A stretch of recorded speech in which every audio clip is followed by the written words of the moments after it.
কোচবিহারের পুন্ডিবাড়িতে অবশেষে উদ্ধার হলো গন্ডার। আজ সকালেই এলাকার দুই বাসিন্দাকে আহত করে এই গন্ডারটি।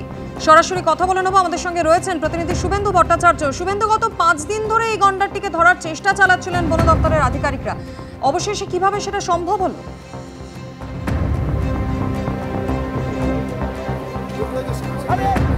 দেখো, প্রায় 5 দিন ধরে এই গন্ডারটির কিন্তু ধরার চেষ্টা করছিলেন বন দপ্তরের আধিকারিকরা, এবং যেটা জানা গেছে যে এই যে ভয়ালো বন্যা সেই তোরসা নদীতে ভেসে এসেছিল মাথাভাঙাতে, এবং সেই মাথাভাঙা থেকে তারপরে কিন্তু পুন্ডিবাড়িতে ঢুকেছে গতকাল, এবং আজকে দুজনকে আহত করেছে। এবং অবশেষে আজকে ট্রাঙ্কুলাইজ করা গেছে গন্ডারটিকে, এবং সেটা ধরার চেষ্টা হচ্ছে।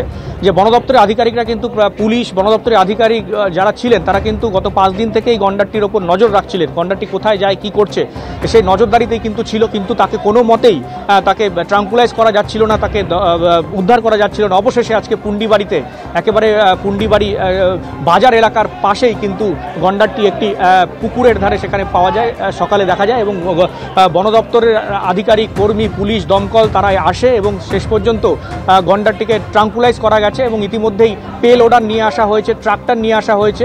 সেই গন্ডারটিকে উদ্ধার করে, যেটা জানা যাচ্ছে, জলদাপাড়ায় নিয়ে যাওয়া হবে। ইতিমধ্যেই গন্ডারটিকে উদ্ধার করার জন্য যেখানকার সাধারণ মানুষ, পাশাপাশি বন বিভাগ, পুলিশ এবং দমকল যৌথভাবে কিন্তু কাজ করছে। এতটাই ওজন যে গন্ডারটিকে কোনো মতেই ওঠানো যাচ্ছে না। শেষ পর্যন্ত পে লোডার নিয়ে আসা হচ্ছে, এবং পে লোডার দিয়ে কিন্তু গন্ডারটিকে ওঠানো হবে কিছুক্ষণ পরে। সেখান থেকে যেটা জানা যাচ্ছে যে জলদাপাড়ায় নিয়ে যাওয়া হবে, এবং সেখানে তার স্বাস্থ্য পরীক্ষা হবে, এবং তারপরে তাকে জঙ্গলে ছেড়ে দেওয়া হবে। ধন্যবাদ মাধুরী। দুর্যোগ কাটিয়ে ধীরে ধীরে স্বাভাবিক ছন্দে ফেরার চেষ্টা করছে মিরিক। প্রায় পর্যটক শূন্য গোটা এলাকা, চারিদিকে ধ্বংসের ছবি, আর সেই ছবি তুলে ধরেছেন আমাদের প্রতিনিধি আবির দত্ত।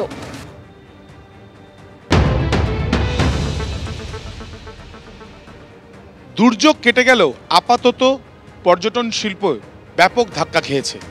তার কারণ মিরিক থেকে দার্জিলিং, সেখানে যাদের টিকিট কাটা ছিল এই পুজোর মরশুমের পরে পরে বা কয়েকদিনের জন্য তারা এসে ঘুরতে আসবেন বলে ঠিক করেছিলেন, সেই জায়গাগুলোতে অনেকেই টিকিট ক্যান্সেল করেছেন, আসছেন না।